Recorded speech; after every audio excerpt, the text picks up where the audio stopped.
السلام علیکم۔ پاکستان میں ہر سال دسمبر میں ایک ڈیبیٹ سٹارٹ ہوتی ہے کہ بنگلہ دیش کی علیحدگی کی وجوہات کیا تھیں۔ کچھ حلقے کہتے ہیں کہ آرمی کا نیگیٹو کردار تھا، آرمی کی وجہ سے بنگلہ دیش ٹوٹ گیا، جو انہوں نے 47 سے 71 تک انہیں حقوق نہیں دیے۔ کچھ کہتے ہیں سیاستدانوں کا کردار بہت غلط تھا، کچھ کہتے ہیں زبان کے ایشو کی وجہ سے بنگلہ دیش ٹوٹا، اور کچھ کہتے ہیں اکنامک ڈسپیرٹیز کی وجہ سے، مثلاً کہ ایسٹ پاکستان کا پیسہ سارا ویسٹ پاکستان پہ خرچ ہو رہا تھا، جس کی وجہ سے وہ پیچھے رہ گئے اور انہوں نے علیحدہ ہونے کا فیصلہ کیا۔ جب میں نے اس موضوع کے اوپر، اس ٹاپک کے اوپر ریسرچ سٹارٹ کی پچھلے ہفتہ 10 دن کے اندر، تو میں اس پوائنٹ پہ پہنچا ہوں کہ ان تمام فیکٹر کا عمل دخل تھا، لیکن جو مین پوائنٹ ہے بنگلہ دیش کی علیحدگی کا وہ یہ ہے کہ بنگلہ دیش ہسٹوریکلی اور 47 کے بعد بھی پاکستان کا کبھی دل سے حصہ نہیں رہا۔ اس کی آپ مثالیں اب لیتے جائیں۔ سب سے پہلے 1929 میں جب قائد اعظم نے اپنے 14 نکات دیے کانگریس کی نہرو رپورٹ کے مقابلے میں، نہرو رپورٹ بیسیکلی یہ تھی کہ انگریز ہر 10-15 سال بعد ہندوستان کے لیے ایک نیا قانون لے کے آتا تھا۔ اب جب یہ قانون لے کے انگریز آنے لگا تو کانگریس نے مولتی لال نہرو کی سربراہی میں ایک اپنے رپورٹ دی کہ اس طرح کا کانسٹیٹیوشن ہونا چاہیے۔ اس کے مقابلے میں قائد اعظم نے اپنے 14 پوائنٹ دیے، اور اس کا جو پہلا پوائنٹ تھا وہ یہ تھا کہ جو سینٹر ہوگا اس کے پاس پاورز کم ہوں گی اور صوبوں کے پاس زیادہ سے زیادہ پاورز ہوں گی۔ اس کا مطلب کیا ہے کہ جناح یہ دیکھ رہے تھے کیونکہ تعداد کے اندر ہندو زیادہ ہیں، اس کی وجہ سے کانگریس جیتے گی اور پرائم منسٹر بھی کانگریس کا آئے گا، لیکن پرائم منسٹر کے پاس صرف اتنی پاورز ہوں کہ ایک پاور آپ یہ مثال لے لیں کہ کس ملک کے ساتھ تعلقات رکھنے ہیں، کس ملک کے ساتھ تعلقات نہیں رکھنے ہیں۔ دوسرا، جنگ کی پاورز ہوں پرائم منسٹر کے پاس کہ وہ تمام صوبوں کو کہے کہ فوجیں دیں، ہماری اس ملک کے ساتھ جنگ ہو گئی ہے۔ اس کے سوا کسی قسم کی پاور نہ ہو سینٹر کے پاس یا پرائم منسٹر کے پاس، صوبوں کے پاس اس کی ساری پاورز ہوں، اسے ہم کہتے ہیں لوز فیڈریشن، یا ایک ایسی حکومت، ایک ایسا ملک جس کے اندر صوبوں کے پاس اختیارات زیادہ ہوں۔ اب 1929 میں جناح کہہ رہے ہیں کہ صوبوں کو زیادہ سے زیادہ حقوق دیے جائیں، اور جن صوبوں کی جناح بات کر رہے ہیں ان میں سے ایک بنگلہ دیش بھی تھا، ایک بنگال تھا، صوبہ بنگال تھا، پنجاب تھا، KPK تھا، بلوچستان تھا، سندھ تھا۔ یہ وہ تمام صوبے تھے جہاں مسلمانوں کی اکثریت تھی۔ اب جناح چاہتے تھے کہ مسلمانوں کے پاس اپنے صوبوں کے اندر حکومتیں ہوں۔ دوسرا پوائنٹ یہ کہ 1930 میں جب خطبہ الہ آباد علامہ اقبال نے دیا تو اس خطبہ الہ آباد میں بنگلہ دیش کا کہیں ذکر نہیں تھا، ایسٹ پاکستان کا کہیں ذکر نہیں تھا، ڈھاکہ کا کہیں ذکر نہیں تھا۔ اس کا مطلب یہ ہے کہ نارتھ ویسٹرن سائڈ کی انہوں نے بات کی، جس کے اندر پنجاب، سندھ، سرحد بلوچستان آتا ہے۔ لفظ پاکستان میں بھی کہیں بنگلہ دیش کا ذکر نہیں ہے۔ تیسرا پوائنٹ یہ ہے کہ جب 1940 میں قرارداد لاہور پیش کی گئی، جو کہ AK فضل الحق نے پیش کی، بنگال سے جن کا تعلق تھا، اس ریزولوشن میں کہیں بھی یہ نہیں تھا لکھا کہ پاکستان ہوگا، صرف یہ لکھا گیا تھا کہ جہاں جہاں مسلمانوں کے اکثریتی علاقے ہیں وہاں انڈیپینڈنٹ سٹیٹس ہوں گی۔ ایک ریاست نہیں، سٹیٹ نہیں کہا گیا، انڈیپینڈنٹ سٹیٹس کہا گیا، جس کی وجہ سے بنگال کے لوگوں نے مسلم لیگ کا ساتھ دیا کہ جب ہندوستان آزاد ہوگا، کیونکہ کانگریس یہ کہہ رہی ہے کہ ایک اکٹھا انڈیا چاہیے، تو بنگال والے شروع سے یہ سمجھتے تھے کہ انگریزوں اور ہندو لینڈ لارڈ کی وجہ سے وہ پیچھے رہ گئے ہیں، تو انہوں نے یہ سمجھا کہ مسلم لیگ کا اگر ہم ساتھ دیں گے تو جس کی وجہ سے ہمیں ایک انڈیپینڈنٹ ملک مل جائے گا۔ چوتھا پوائنٹ یہ ہے کہ جب ماؤنٹ بیٹن 1947 میں ہندوستان میں آئے انڈینز کو پاور ٹرانسفر کرنے کے لیے، تو سہر وردی ان سے ملے۔ انہوں نے انہیں کہا، سہر وردی بنگال کے لیڈر تھے مسلم لیگ کی طرف سے، انہوں نے کہا، جو کہ بعد میں پاکستان کے پرائم منسٹر بھی بنے، کہ آپ ہندوستان سے 2 ریاستوں کو آزاد کرنے جا رہے ہیں، کیوں نہ 3 ریاستوں کو آزاد کیا جائے۔ تو ماؤنٹ بیٹن نے کہا کہ اس چیز کو جناح نہیں مانیں گے. تو سہروردی نے انہیں کہا کہ جناح سے میں پہلے آئیڈیا ڈسکس کر چکا ہوں, وہ اس چیز پہ ایگری ہیں. پھر ماؤنٹ بیٹن نے لیٹر لکھا UK کے اندر. UK سے جواب آیا کہ یہ فیصلہ ہو چکا ہے کہ یہاں سے صرف 2 ریاستیں آزاد ہوں گی. اس کا مطلب یہ ہے کہ اس وقت تک 1947 تک بنگال والوں کا یہ خیال تھا کہ ہم ایک آزاد بنگلہ دیش یا آزاد بنگال ریاست بنا سکتے ہیں. پاکستان بننے کے فوراً بعد اب پاکستان کو پروٹیکٹ کرنے کی اسکیم لانچ کی گئی، کیونکہ یہ خطرہ تھا کہ کہیں بلوچستان کے اندر ریوولٹ نہ ہو، پختونخوا کے اندر ریوولٹ نہ ہو، بنگال کے اندر ریوولٹ نہ ہو. کیونکہ یہ لوگ سمجھتے تھے کہ بلوچی سمجھتے تھے ہمیں زیادہ حق ملنا چاہیے، بنگالی سمجھتے تھے ہمیں زیادہ حق ملنا چاہیے، پختونخوا والے سمجھتے تھے کہ ہم خود اپنا انڈیپینڈنٹ ریاست چاہتے ہیں. تو اس کو پروٹیکٹ کرنے کے لیے 2 طریقے آزمائے گئے. پہلا یہ تھا کہ اسلام کے تھرو ان سب کو یونائٹ کیا جائے، کہ سب کہیں کہ ہم مسلمان ہیں، بنگالی، بلوچی، پٹھان کی سینس ختم ہو جائے. پہلا ریلیجن اور دوسرا لینگویج کو یوز کیا گیا کہ اردو لینگویج ملک کی قومی زبان ہوگی. جب اردو لینگویج ملک کی قومی زبان ہوگی تو کوئی یہ نہیں کہے گا کہ میں پنجابی ہوں یا سندھی ہوں یا بلوچی ہوں، کیونکہ لینگویج جو ہے وہ سب کی سیم ہوگی. لیکن 1948 کے اندر مارچ کے اندر پروٹیسٹ سٹارٹ ہو گئے بنگلہ دیش کے اندر. جو آج کا بنگلہ دیش ہے اس وقت کا بنگال صوبہ تھا، ایسٹ پاکستان کہا جاتا تھا. تو قائد اعظم کو مارچ 1948 میں وہاں جانا پڑا، اور وہاں جا کے ڈھاکہ کے اندر انہوں نے اسپیچ کی، جس کے اندر انہوں نے یہ کہا کہ کوئی بھی ملک ترقی نہیں کر سکتا. حالانکہ یہ خود انہوں نے اسپیچ انگلش کے اندر کی، اردو کے اندر نہیں یہ اسپیچ کی. کوئی بھی ملک ترقی نہیں کر سکتا کہ جب تک اس کی ایک کامن لینگویج نہ ہو. اور جو لوگ یہ کہہ رہے ہیں کہ بنگالی کو قومی زبان بنایا جائے، وہ اصل میں آپ کو ڈیوائیڈ کرنے کی کوشش کر رہے ہیں.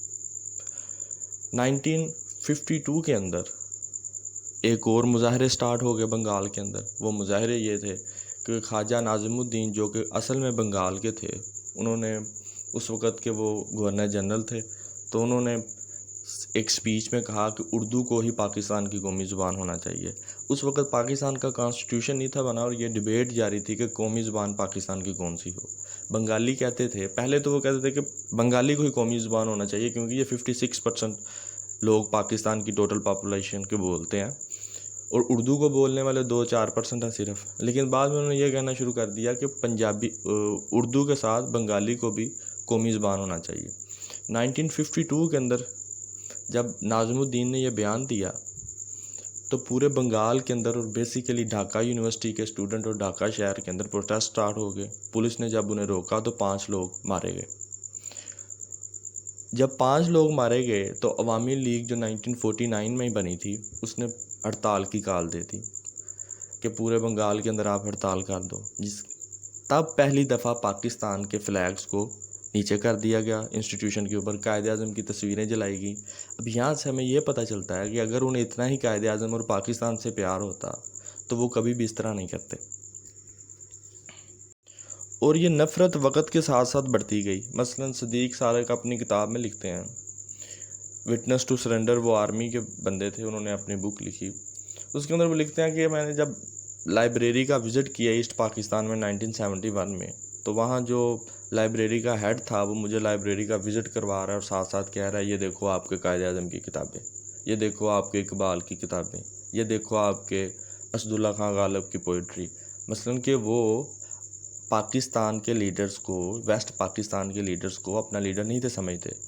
وہ فضل الحق کو اپنا لیڈر سمجھتے تھے، جس کو 1954 کے اندر جس کی اسمبلی کو معطل کر دیا گیا. 1954 کے اندر بنگال کے اندر الیکشن ہوتے ہیں، پروونشنل اسمبلی کے الیکشن ہوتے ہیں، اور مسلم لیگ کا مقابلہ ہوتا ہے. وہ مسلم لیگ جو قائد اعظم کی جماعت تھی، وہ مسلم لیگ جو لیاقت علی خان کی جماعت تھی. مسلم لیگ کا مقابلہ ہوتا ہے عوامی لیگ اور 3-4 اور جماعتوں نے الائنس میں کیا ہوتا ہے. الیکشن کا رزلٹ یہ آتا ہے کہ 97% ووٹ عوامی لیگ کو پڑتے ہیں، ان کے الائنس کو پڑتے ہیں جسے جگتو فرنٹ کہتے تھے، اور صرف 3% ووٹ مسلم لیگ لیتی ہے. 3-4 منتھ بعد وہاں فسادات شروع ہو جاتے ہیں بنگالیوں کے درمیان اور نان بنگالیوں کے درمیان. نان بنگالی وہ جو ویسٹ پاکستان کے حمایتی تھے، اور بنگالی وہ جو سمجھتے تھے کہ ویسٹ پاکستان ہمیں ایکسپلائٹ کر رہا ہے. وہ ایکسپلائٹ کس طرح کر رہا ہے وہ ہم آگے بتائیں گے. الیکشن کے 2-3 منتھ بعد گورنر جنرل غلام محمد تھے اس وقت، انہوں نے اسمبلی کو سسپینڈ کر دیا.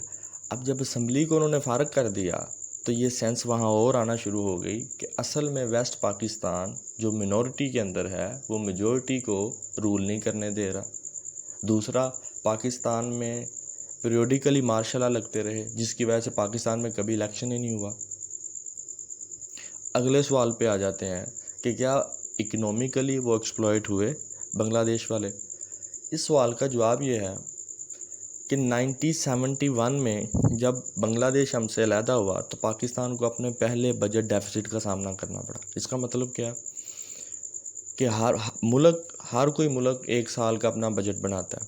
مثلا کہ جس طرح آپ اپنے گھر کا بجٹ بناتے ہیں، پاکستان نے اگر بجٹ 1971 میں مثال کے طور پہ بنایا 2000 ارب کا، کہ 2000 ارب روپے ہم نے عوام پہ خرچ کرنا ہے، پروجیکٹ پہ لگانا ہے، چیزیں بنانی ہیں. اب وہ 2000 ارب پاکستان نے کہیں سے اکٹھا بھی کرنا ہوتا تھا. تو 1971 تک کبھی اس طرح نہیں تھا ہوا کہ پاکستان وہ 2000 ارب اکٹھا نہ کرے اپنے ملک میں سے. لیکن جب 1971 میں بنگال ہم سے علیحدہ ہوا تو پاکستان نے پہلی دفعہ اس طرح ہوا کہ پاکستان بجٹ ڈیفیسٹ میں گیا. مطلب یہ کہ جتنا بجٹ ہم نے بنایا پاکستان وہ کلیکٹ ہی نہیں کر سکا، جس سے یہ کنسیپٹ ابھرا کہ جی ہاں، جو پاکستان کے اندر ویسٹ پاکستان کے اندر جو پیسہ لگ رہا تھا وہ سارا پیسہ جو تھا وہ ایسٹ پاکستان سے آتا تھا. ویسٹ پاکستان دنیا کو بیچتا کم تھا، دنیا سے خریدتا زیادہ تھا. ایسٹ پاکستان دنیا سے خریدتا کم تھا، دنیا کو بیچتا زیادہ تھا. یہ بات سچائی ہے.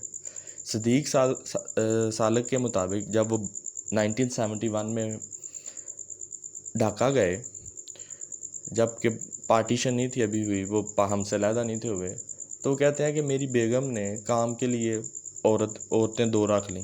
میں نے ان سے پوچھا کہ 2 عورتیں کیوں رکھیں، ایک ٹھیک تھی. انہوں نے کہا کہ جتنے پیسوں میں ہم ویسٹ پاکستان میں ایک عورت رکھتے تھے اتنے پیسوں میں یہاں 2 عورتیں ہم نے رکھ لی ہیں. اس کا مطلب یہ ہے کہ وہاں غربت یہاں سے ڈبل تھی. 1964 میں ایک کیس سامنے آتا ہے جسے اگرتلا کانسپریسی یا اگرتلا سازش کہا جاتا ہے. اگرتلا ہندوستان کا ایک شہر ہے.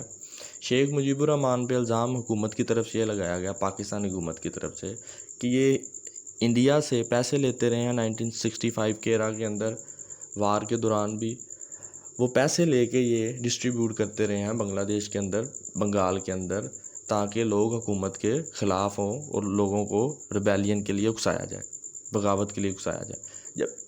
جب یہ کیس کورٹ کے اندر گیا تو کورٹ سے وہ بری ہو گئے. آئن ٹیلبٹ کہتے ہیں کہ وہ بری اس لیے ہوئے کیونکہ جو حکومت کے وکیل تھے وہ کیس ٹھیک طرح پریزنٹ نہیں کر سکے.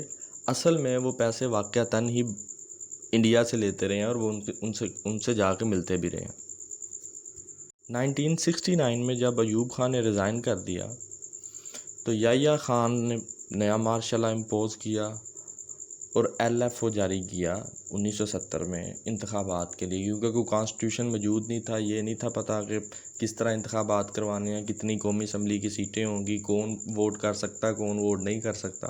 تو یہ LFO نے یہ بتایا کہ کس طرح الیکشن ہوں گے. یہ پاکستانی ہسٹری میں پہلی دفعہ اس طرح ہوا کہ 1 مین 1 ووٹ، کہ جو بھی بندہ 20 سال شاید اس وقت ایج تھی، جو بھی جس کی بھی عمر 20 سال سے زیادہ ہے وہ بندہ ووٹ کر سکتا ہے. یہ پہلی دفعہ ہوا.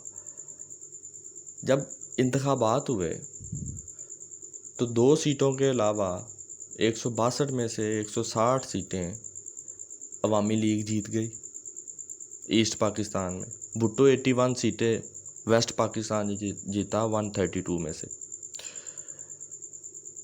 اب حکومت جو تھی وہ ایسٹ پاکستان کے شیخ مجیب کو بنانی چاہیے تھی، لیکن ہوا یہ کہ یہ خوف ویسٹ پاکستان کے سیاستدانوں میں اور ملٹری میں آنا سٹارٹ ہو گیا کہ اگر شیخ مجیب کو حکومت بنانے دی گئی تو وہ اپنے 6 پوائنٹ کو امپلیمنٹ کروائے گا. اب وہ 6 پوائنٹ کیا تھے؟ اس 6 پوائنٹ کی وجہ سے ہی اصل میں ملک ٹوٹا. 6 پوائنٹ میں جو سب سے بڑی بات تھی وہ یہ تھی کہ یہ ایک کنسیپٹ دیتے تھے ایک فیڈریشن کا، کنفیڈریشن کا. کنفیڈریشن سے مراد یہ ہے کہ صوبے جو ہیں وہ ایک دوسرے کے ساتھ کنیکٹ ہوں گے، وہ ٹوٹلی انڈیپینڈنٹ ہوں گے اندرونی محاذ پہ اپنے. اگر ان 6 پوائنٹ کا خلاصہ نکالا جائے تو وہ یہ ہے کہ وہ کنفیڈریشن کی ایک شکل دیتے تھے. کنفیڈریشن کا مطلب یہ ہوتا ہے کہ اگر 5 صوبے ہیں، وہ 5 صوبے کنیکٹڈ ہیں ایک دوسرے کے ساتھ، ان کے ملک کا نام بھی ایک ہے، لیکن ریالٹی کے اندر، اصل کے اندر وہ 5 صوبے صرف ایک دوسرے کی مدد اس وقت کریں گے جب کوئی جنگ ہوگی. 5 صوبے جو ہیں وہ اپنی فوج دیں گے، جو ان کے پاس فورسز ہوں گی. اس کے علاوہ وہ آزاد ہیں ہر قسم کا. وہ جس ملک کے ساتھ مرضی چاہے تجارت کریں، جس ملک کے ساتھ مرضی چاہے ریلیشن رکھیں یا نہ رکھیں. اندرونی طور پہ وہ خود ٹیکس کلیکٹ کریں، ایک صوبے کا پیسہ دوسرے صوبے کے اندر نہیں جائے گا. یہ سارے ہی مطالبات تھے شیخ مجیب کے ان 6 نکات کے اندر، کیونکہ وہ سمجھتے تھے کہ اس کا پیسہ جو ہے ویسٹ پاکستان کے اندر جا رہا ہے. وہ سمجھتے تھے کہ 65 کی جنگ کے اندر ایسٹ پاکستان کو بے یار و مددگار چھوڑ دیا گیا، ہیلپ لیس چھوڑ دیا گیا. وہ سمجھتے تھے کہ جو ٹریڈ ہے وہ ساری ٹریڈ ہم کرتے ہیں، جبکہ وہ پیسہ سارا جو ہے وہ ویسٹ پاکستان کے اندر جاتا ہے. یہ ان کے کچھ مطالبات تھے. اب انہوں نے انہی 6 پوائنٹ کے اوپر الیکشن لڑا، اور الیکشن جیتنے کے بعد انہوں نے تمام اپنے 3 جنوری کو تمام جو جیتنے والے ایم این ایس تھے ان سے حلف لیا کہ ہم آنے والے کانسٹیٹیوشن کو 6 پوائنٹ کے مطابق بنائیں گے. ویسٹ پاکستان کے اندر ایک خوف کی فضا پیدا ہو گئی. خوف کی فضا ملٹری کے اندر اور پیپلز پارٹی کے اندر پیدا ہو گئی. وہ فضا یہ تھی کہ پچھلے 20-25 سال سے ہم لوگ ان کے اوپر رول کرتے آئے ہیں. اب انہیں خوف یہ تھا کہ ویسٹ پاکستان، ایسٹ پاکستان کہیں ویسٹ پاکستان کے اوپر رول نہ کرے. بھٹو نے کہا مثلا ایک جگہ کہ اس کا مطلب یہ نہیں کہ اگر ہم ویسٹ پاکستان بنگلہ دیش کے اوپر رول کرتا رہا ہے، ایسٹ پاکستان پہ رول کرتا رہا تو اب ایسٹ پاکستان ویسٹ پاکستان کے اوپر رول کرے گا. معاملات جب آخر پہ چلے گئے، 25 مارچ جب کہ آپریشن لانچ کیا گیا، آپریشن سرچ لائٹ آرمی کی طرف سے لانچ کیا گیا عوامی لیگ کو ختم کرنے کے لیے. 24 مارچ کو یہ عوامی لیگ میں ریکمینڈ کیا کہ صرف ایسٹ پاکستان کے اندر یہ 6 رولز آپ اپلائی کرتے ہیں. اگر ویسٹ پاکستان نہیں چاہتا کہ صوبے جو ہیں ان کے 4 صوبے جو ہیں وہ اسی طرح آزاد ہوں جس طرح ایسٹ پاکستان آزاد ہے، کسی کے ساتھ بھی تجارت کرنے کے لیے، ایک اپنی آرمی رکھنے کے لیے، پیراملٹری فورس ایک رکھنے کے لیے، تو نہ رکھے، لیکن ایسٹ پاکستان کے اوپر آپ 6 رول اپلائی کر دیں، ویسٹ پاکستان کے اوپر یہ رول اپلائی نہ کریں. اب میرا پوائنٹ آف ویو یہ ہے، کیونکہ پچھلے 20-22 سال 25 سال سے ہم دیکھ رہے ہیں کہ وہ پاکستان کے ساتھ وہ کنیکٹڈ نہیں تھے. وہ سمجھتے تھے اکنومیکلی ہمیں ایکسپلوئٹ کیا جا رہا ہے، ہمیں آرمی کے اندر ریپریزنٹیشن نہیں دی جا رہی، کیونکہ وہ آرمی کے اندر 10 سے 12% تھے. اور اس کی وجہ یہ نہیں تھی کہ پاکستان ویسٹ پاکستان نے انہیں آرمی سے نکال دیا تھا. اس کی وجہ یہ تھی کہ برطانیہ کی پالیسی تھی یہ کہ مارشل ریس تھیوری تھی ان کی، کہ کچھ نسلیں ایسی ہیں جو کہ بڑا بہترین لڑتی ہیں. ان کے اندر وہ بنگال کے لوگ نہیں تھے، یہ پنجاب والی سائڈ کے لوگ تھے زیادہ. تو جب پاکستان بنا تو وہ کوئی 3% تھے، لیکن جب 1971 کی وار ہوئی تو وہ بڑھا کے کوئی 12% ہوئے آرمی کے اندر. سول سروس کے اندر وہ نہیں تھے، کوئی 1-2 بندہ تھا سول سروس کے اندر جب 1947 میں ملک بنا. تو وہ سمجھتے تھے کہ ہمارا پیسہ جو ہے وہ اسلام آباد کو بلڈ کرنے کے لیے خرچ کیا جا رہا ہے. تو ایک نہ ایک دن علیحدہ ان دونوں حصوں نے ہونا ہی تھا. لیکن دکھ کی بات یہ ہے کہ یہ علیحدگی تباہی کے ساتھ ہوئی. پاکستان بنگلہ دیش کے مکتی بانیوں پہ الزام لگاتا ہے. مکتی بانی وہ جن کو انڈیا نے ٹرین کیا تھا، جنہیں وہ خود فریڈم فائٹر کہتے ہیں، جو 25 مارچ کو جب آپریشن آرمی نے لانچ کیا ادھر ان کو ختم کرنے کے لیے، تو انہوں نے وہ 25 مارچ سے دسمبر تک جب تک پاکستانی فورسز نے سرنڈر کیا، بنگالی جو بارڈر کراس کر کے انڈیا چلے گئے تھے انہیں ٹرین کر کے واپس بھیجا. انہیں مکتی بانی کہا جاتا ہے. پاکستان کہتا ہے کہ انہوں نے عورتوں کو ریپ کیا. ایسے لوگ جو پاکستان کے حمایتی تھے، بہاریز تھے، نان بنگالیز تھے، ان کا ہزاروں کی تعداد میں ان کا مرڈر کیا. سیم اسی طرح بنگالی کہتے ہیں کہ پاکستان آرمی نے بڑے پیمانے پہ عورتوں کا ریپ کیا، لاکھوں کے تعداد میں لوگوں کو مارا، اس میں حقیقت ہے کہ دونوں سائیڈوں سے اٹروسٹیز ہوئیں، دونوں سائیڈوں سے ریپ بھی ہوئے اور لوگوں کو مارا بھی گیا۔ مثلا ڈھاکہ یونیورسٹی کے اندر کہا جاتا ہے کہ واقعتاً شرمیلا بوس کہتی ہیں کہ وہاں اسلحے کے ساتھ لوگ موجود تھے، وہاں ٹرینڈ اسٹوڈنٹ تھے جنہوں نے پاکستان کے خلاف، آرمی کے خلاف بغاوت کرتی تھی، لیکن وہاں پروفیسر کو بھی مارا گیا۔ جو سولجر تھے ان کی فیملیز کو پوری کی پوری کو مارا گیا، پاکستانی سولجرز کی طرف، جو پاکستانی سولجر تھے۔ عورتوں کے ساتھ ریپ ہوا۔ ایک انم زکریا اپنی کتاب میں نوٹ کرتی ہیں کہ ایک سولجر نے مجھے بتایا کہ جب وہ میس میں بیٹھے تھے تو وہ ایک جوان ایک دوسرے کے ساتھ گفتگو کر رہے تھے کہ تم نے آج کتنی سکور کی، تو کوئی کہتا تھا میں نے 15 کی، کوئی کہتا تھا 20 کی، کوئی کہتا تھا 25 کی۔ مثلا اس کا مطلب یہ تھا کہ وہ بتا رہے تھے کہ ہم نے آج اتنی عورتوں کو ریپ کیا۔ دونوں سائیڈ سے ریپ کے الزامات، دونوں سائیڈ سے پراپرٹی کی لوٹی گئی، دونوں سائیڈ سے لوگوں کو مارا گیا۔ لیکن اگر اس وقت کے لیڈر یہ دیکھ لیتے کہ ہر صورت میں علیحدگی ہونی ہے کیونکہ معاملات بہت بگڑ چکے تھے۔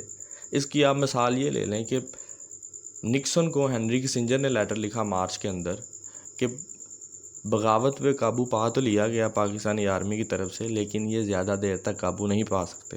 یہ مارچ کے اندر اس نے لکھا کیونکہ 7.5 کروڑ لوگوں کو 30 سے 35 ہزار فورسز کنٹرول نہیں کر سکتی۔ بھی بات کلیئر ہو جانی چاہیے کہ اس وقت پاکستانی سیاستدان، جو ویسٹ پاکستان کے سیاستدان تھے، بھٹو تھا جو میجر سیاستدان تھا اس وقت، جو یہاں سے جیتا ہوا تھا، بھٹو تھا، پاکستانی آرمی کے ہیڈ یحییٰ خان تھے۔ یہ دونوں پاکستان کو سیو نہیں تھے کرنا چاہتے، یہ پروٹیکٹ نہیں تھے کرنا چاہتے۔ مثلا کہ بھٹو نے تو آپریشن سے پہلے اعلان کرنے شروع کر دیے کہ میں آپ کو 2 پرائم منسٹر کی اسکیم دیتا ہوں، ادھر تم رول کرو، ادھر میں رول کرتا ہوں۔ یحییٰ خان نے تو جنگ ہارنے سے 15-20 دن پہلے ہی 3 دسمبر کو ہی یہ کہنا شروع کر دیا میں ایسٹ پاکستان کے لیے اب کیا کروں، حالانکہ وہی کردار تھے جنہوں نے وہاں آپریشن کو لانچ کیا۔ تو ہمیں یہ سیکھنا چاہیے کہ طوفان آنے سے پہلے ہمیں اس کے اثرات دیکھ لینے چاہیے تاکہ وہ طوفان جو ہے وہ تباہی نہ لائے۔ شکریہ۔